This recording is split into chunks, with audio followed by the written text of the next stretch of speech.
Hi, I'm Jeff Jansen. I'm the engineering manager at the Madison Group, and I'll be conducting a pre-ANTEC workshop. The workshop is entitled Conducting a Failure Analysis.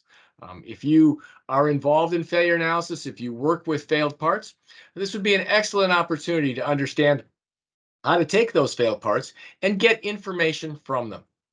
Someone once said that if you don't know how something broke, you can't fix it. And so understanding how that part failed, why it failed, can give you some ideas on how to improve your product, how to fix this problem.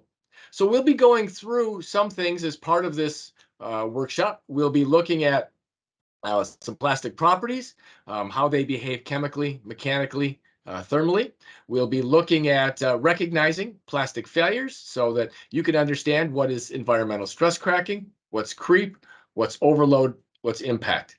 And then also how to conduct that failure analysis in a systematic, organized way to get the most information out of those failed parts. Again, this is an opportunity to learn something about the material, the design, the manufacturing, and the service environment in which you place your parts. So I highly encourage you to sign up for this workshop if that's of interest to you.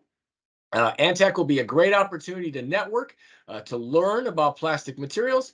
And so sign up for ANTEC, and I hope to see you there.